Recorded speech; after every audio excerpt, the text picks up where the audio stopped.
ஹரிபோல் தண்டவர்த்தனா. நான் ಶ್ರೀಲ ನರೋತ್ತಮ ದಾಸ್ ಠಾಕೂರ್ಗೆ பிரேம பக்தி சந்திரிகா புத்தகம் படிச்சுட்டு இருந்தேன். அதிலே நரோத்தம தாஸ் டாக்கூர் ஆத்ம நிவேதனைக்கு உள்ள பாவம் காட்டிகிட்டு இருக்காரு. அந்த ஸ்லோகங்கள் படிச்சுட்டு இருந்தேன். இன்னைக்கு சொல்லிட்டு இருக்காரு, காம மோரா கொத்தோ சித்தா நாஹி மானே நிஜஹித மனேர நாகுச்சே துர்வாசனா மோரே நாத் ಅಂಗೀಕುರು ಓಹೆ ವಾಂಛಾ ಕಲ್ಪತರು கருணா தேகுக சர்வஜன. என் இதயத்தில் உள்ள காமம் போகாமல் இருக்கு. நான் எனக்கு என்ன நல்லது அது யோசனை பண்ண முடியல. என் மனசு கெட்ட ஆசைகள் இருந்துச்சுன்னா இந்த புலன் சுகத்துக்கு உள்ள ஆசையில் வெளியில் வர முடியல. ஓ பகவானே, நீ கல்பத்தரு போல இருக்கு. நமக்கு என்ன ஆசை இருக்கு எல்லாம் நிறைவேற்றுவே அப்படி இருக்கு. தயவு செய்து எனக்கு அங்கீகாரம் பண்ணுங்க. இந்த உலகமே பார்த்துட்டு உன் கருணை எப்படி இருக்கு சொல்லி நமக்கு எவ்வளோ பணிவு கூடும், அவ்வளோ இந்த மாதிரி பாவம் சாது பகவான் கிட்ட வரும். வெளியில் காட்டுறதெல்லாம் நான் பாவினா பகவான் முன்னாடி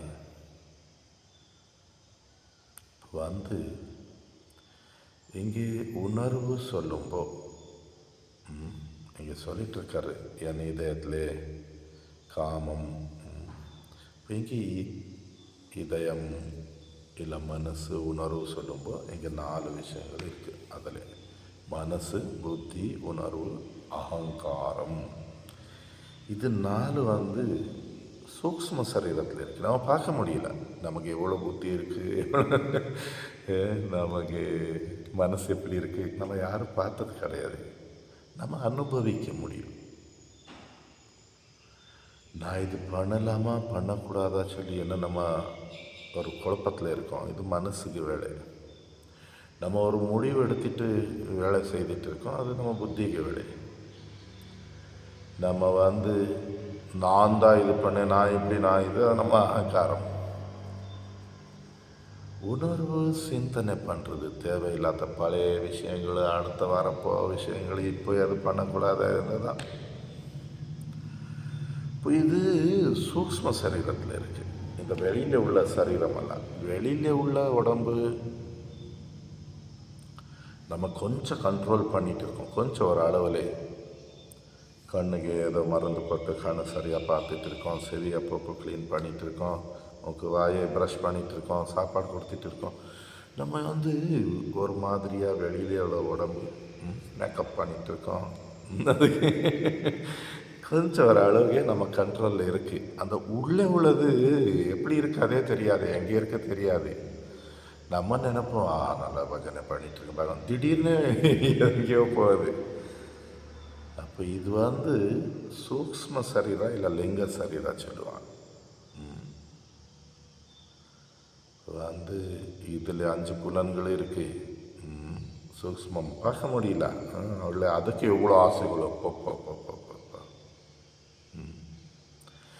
இந்த ஸ்தூல சரீரம் நம்ம என்ன பார்த்துட்டு இருக்கோம், நான் ஆணு பெண்ணு இது அப்பப்போ மாறிட்டு இருக்கு, நாசமாயிட்டு இருக்கு.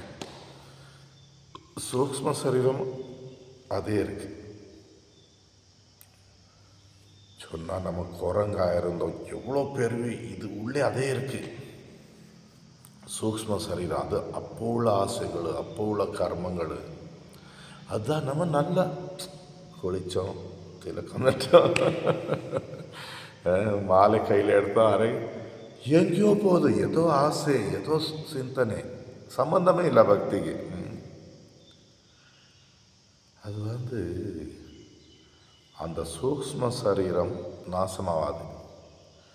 எப்போ ஆத்மாவு மாயையில் வெளியில் வருமோ அப்போதான் நாசமாகும் அந்த லிங்க சரீரம். அப்போ பழைய ஜென்மத்தில் உள்ள ஆசைகள், யோசனைகள், கர்மங்கள் எதை மாய கண்ட்ரோல் இருக்கு, நமக்கு தொந்தரை கொடுத்துட்டு இருக்கு. அங்கே ஏதோ ஆசைகள் வந்துடும். போன பிரிவில் உள்ள எப்படி இருந்தோ அந்த ஆசைகள் வந்துடும். இப்போ அது என்ன பண்ணுறது, உடம்புக்கு புலன்களுக்கு கவலை, ஒரு வாட்டி பயம், ஒரு வாட்டி தேவையில்லாத ஆசைகள் ஏதோ பண்ணுறது. அதுக்கு வேண்டிதான் சொல்லிகிட்ருக்காரு, நாஹி மானே நிஜஹிதா.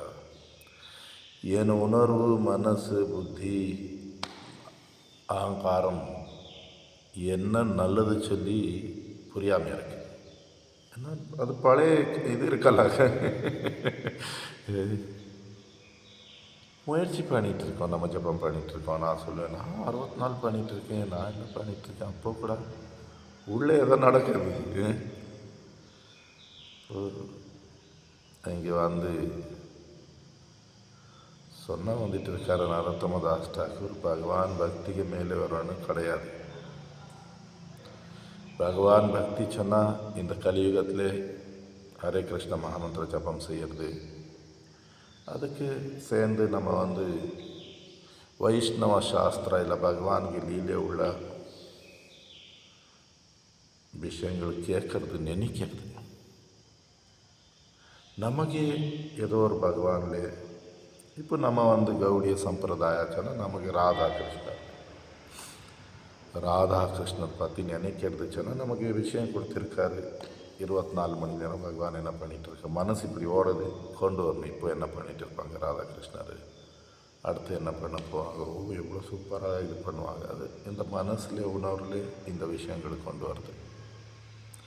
இதுக்கு கூட கூட நமக்கு உயர்ந்த சாது சொன்னால் முதல்ல நான் ராதாகிருஷ்ணர் பார்த்து சிந்தனை சரணாகதி சொன்னால் அதே போல பாவமுள்ள எனக்கு உயர்ந்த பக்தர் யார் அவர் பேச்சு கேட்டு அவருக்கு ஹரிகத்தை கேட்டு அவர்கிட்ட விஷயங்கள் புரியும்போது எனக்கு மனசு உணர்வு கண்ட்ரோல் ஆகுது, எனக்கு பகவான் சிந்தனை கூடுது. அந்த மாதிரி சாதுகள் சங்கம் பண்ணிட்டு நமக்கு இந்த குறைகள், நமக்கு இந்த கெட்ட ஆசைகள் பகவான்கிட்ட சரியான முறையில் பிரார்த்தனை பண்ணி சரணெடுத்துட்டு நம்ம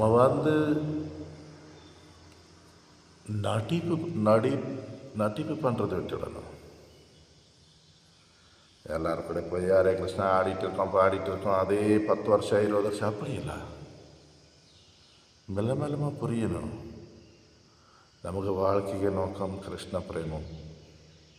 കൃഷ്ണ പ്രേമത്തിൻ്റെ അടയാളം ഇതല്ല, ഇതെനിക്ക് വരാമേ ഇருக்கு. അപ്പോൾ ஏதோ எனக்கு இல்லை, நான் சரணாகத்தியில் குறை இருக்கு, இல்லை நான் யார் கூட பக்தி பண்ணிகிட்டு இருக்கேன் அவங்களுக்கு ஏதோ குறை இருக்குது, இல்லை எனக்கு சிந்தனை நான் பகவானுக்கு சரியான முறையில் சரணெடுக்கிறது, சரியான முறையில் புரியுது. உண்மையாக வாழ்க்கைக்கு நோக்கம் எல்லாம் நான் என்னதுக்கு இந்த ஹரே கிருஷ்ண மகாமந்திர ஜபம் பண்ணிகிட்டு இருக்கேன், வேறவங்க என்ன பண்ணிகிட்டு இருக்காங்க, நானும் அப்படி கூட்டத்தில் போய் அப்படி இல்லை, எனக்கு ஆசை என்ன இங்கே சொல்லிவிட்டார், ஓ பகவானே எனக்கு அங்கீகாரம் பண்ணுங்க. உங்களை வாஞ்சா கல்பத்தர் யார் என்ன ஆசைப்படுவாங்க அந்த ஆசைகள் கொடுத்துடுவீங்க அப்படிப்பட்டவர்கள்.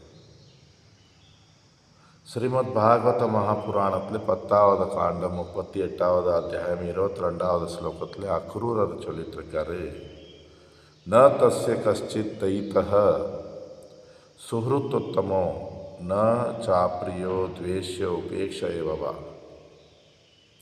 ததாபி பக்தான் பஜத்தே யதா ததா சுரத்ருமோ யத்வத் உபாசிரித்தோ அர்த்ததः. ஓ பகவானே, உனக்கு யாரும் பிரியமானவரும் கிடையாது, நீ யாரு கூட துவேஷமும் பண்ணலை. அப்போ கூட பக்தன் எப்போ பக்தி பண்ணுவாங்க. அவங்களும் என்ன ஆசை வச்சிருக்காரு அதை நீ கொடுத்துடுவே. ஒரு கல்பத்தரும் போல நம்ம என்ன ஆசைப்படுவோம் அதை கொடுக்குறது மரம் போல. பகவான் இப்படி இருக்காங்க. நமக்கு என்ன ஆசை இருக்கு நிறைவேற்றி கொடுத்துடுவாங்க. நம்ம 84 லட்சம் பிறவியிலே மாட்டின ஒரு ஜீவன் நமக்கு ஒரு மனித பிறவி கிடச்சிருக்கு. ஒரு தாத்காலிகமான ஒரு 100 வருஷம் உள்ளது. இதெல்லாம் புரிஞ்சிட்டு நம்ம பகவான் பக்தி பண்ணும்போது இங்கே உள்ள ஆசை வைக்கிறது எப்படி இருக்கு. இந்த உலகம் மாயை, இந்த உடம்பு ஒரு நாள் விட்டுடுவோம். நம்ம 84 லட்சம் பிறவியோ எவ்வளோ பிறவியோ எடுத்து நமக்கு இந்த மனித பிறவியில் எப்படியோ கிடச்சிருக்கு. இந்த ஹரே கிருஷ்ண மகாமந்திரம் நமக்கு புரிஞ்சது. பகவான் ஸ்ரீ கிருஷ்ணர் தான் முழு முதல் கடவுள். நம்ம மாயில மாட்டிருக்கோம். கிருஷ்ணர் கருணை வச்சு நம்ம மாயில வெளியில் வர முடியும். இதெல்லாம் தெரிஞ்சு நம்ம ஜபம் பண்ணும்போது இங்கே உள்ள ஆசை வச்சு இங்கே எதை எதிர்பார்க்கறது சரியாக தவறா நம்மவே சிந்தನೆ பண்ணணும்.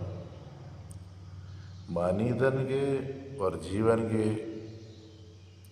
ஊர்ந்த ஒரு பலன் சாதனை பண்ணி பிரேம நமக்கு கிருஷ்ண பிரேம. அப்போ கிருஷ்ண பிரேம சொல்லி வரம் கேட்டு நம்ம பகவான் சரணத்தில் போகிறது. இங்கே அங்கே உள்ள சிந்தனைகளை வச்சு போகிறது அது எப்படி நடக்கும்? நம்ம சரியான ஆசை வச்சு சரியான முறையில் சாதனை, சரியான முறையில் சொன்னால் ஹரிநாம சிந்தாமணி பகவான் நாமம் பண்ணும்போது பகவானுக்கு சிந்தனை பண்ணிட்டு சரியான சாஸ்திரங்கள் சொன்னால் நம்ம எந்த பகவானுக்கு வரும் நம்ம வைஷ்ணவ சாஸ்திரம், நம்ம வைஷ்ணவ சாஸ்திரங்களை கேட்கறது படிக்கிறது. சரியான சாதுக்கு சங்கம், சரியான சாது சங்கம் யார் நமக்கு கூடுதல் பக்தியிலே கூடுதல் சொன்னால் ஹரிநாமமும் நமக்கு கூடுதல் பண்ணிட்டு இருக்கலாம். ಅವ್ರಿಗೆ ಅನುಭವಗಳು ನಮಗೆ ಕೂಡದಲ್ಲಿ ಇರಲಿಲ್ಲ. ಅವ್ರಿಗೆ ನಮ್ಮ ಇದೇ ಮಾತ್ರದ சக்தி இருக்கலாம். சொன்னால் ஒரு சாது நமக்கு சாது பண்ணுவார். பாருங்கள் நம்ம குரு பரம்பரை பாருங்கள், எல்லா 6 கோஸ்வாமி இருக்கலாம். நம்ம குரு இப்போ பின்னாடி பாருங்கள் நம்ம பரம்பரை ஜபம் பண்ணிட்டு இருக்காரு. இப்படி ஆசீர்வாதம் கொடுத்துட்ருக்காரு. அப்படி பரம்பரை கிடையாது. எவ்வளோ ஒரு அருமையான விஷயம். நம்ம குருவர்க்கம் எல்லாமே ராதாகிருஷ்ணருக்கு மஞ்சரிகள்.